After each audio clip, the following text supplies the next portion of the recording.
My name is Kathy Flaherty. I live in the Eastgate area, and I also have a business up there.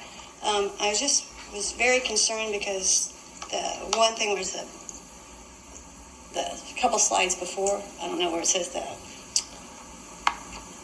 Okay, the main goals for this. The East Gateway is not on that, and the East Gateway keeps getting forgotten for 20 years.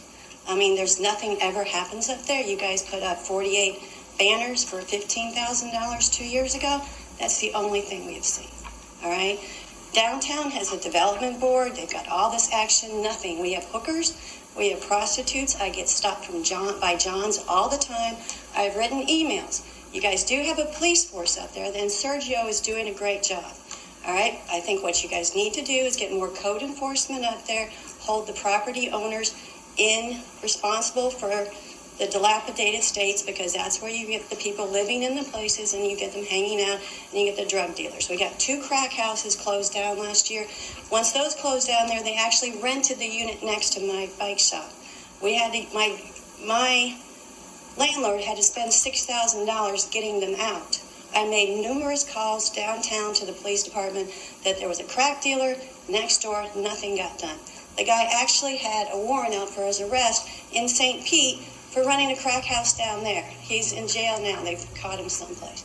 But you guys have dropped the ball, I'm sorry to say, on the East Gateway. All right? And I'd like to see that area up in front. It's lowered our my property values on my house. Our business is going down. The Save-A-Lot now is closing. The hardware store is closing. 1 restaurant open. We have no help up there. But we are supposed to be part of this community and part of the CRA. And the way I feel is you guys don't fix it, because if you fixed it, the CRA would disappear, because then there'd be no blighted places. And I know that sounds crazy and it's conspiracy, but that's the way I feel. I mean, I understand that you guys had problems with the underground utilities. You did a whole plan. You presented it 2 years ago. We had the news come out and interview us, okay?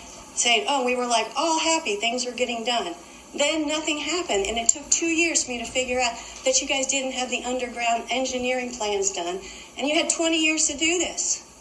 You fumbled the ball, and I'm sorry, and I don't mean to be upset, and I really want this ready, but you guys need to pay attention to the Eastgate area.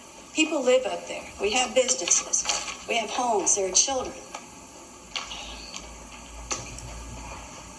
Anybody else from the public wishing to speak to agenda item 4.5? Motion's been made and seconded to approve agenda item 4.5. Comments? Mr. Poglias. Thank you, Mayor.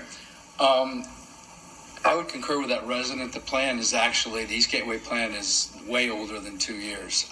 It was back in 2012, before I was on council the first time, when there was a huge community engagement to come up with a plan. And the East Gateway is in need of our attention, and we are giving it attention. It has been delayed and priorities have shifted, but I think now with the Mercado, the streetscape, a lot of different projects taking place there. And I would also suggest to my colleagues and staff as well that affordable workforce housing is extremely important in that area. And I know we've tried to come up with some creative solutions, but we're kind of doing one-offs. Chuck Lane and Denise Sanderson do an incredible job in economic development housing. However, I think if you it's just money. And if you look at the template that St. Petersburg has, they have committed $10 million over, I believe it's 15 years. That money then is, which we do with our money. You leverage it with HUD, you leverage it with state and federal to get additional money, but without a commitment to be able to do that, and leverage takes more money to make more money. It's going to be a slow process, and it'll be one-off projects. Small apartment complex is what we were talking about. That area, I think, is vital to our tourism. It's vital to that community. It's extremely important, and I think would be the right step for possibly a future council to look at to be able to, because we're trying to tackle the East Gateway. We're doing many things. I think that would be an important next step. So, thank you. Any other comment? Mr. Hamilton.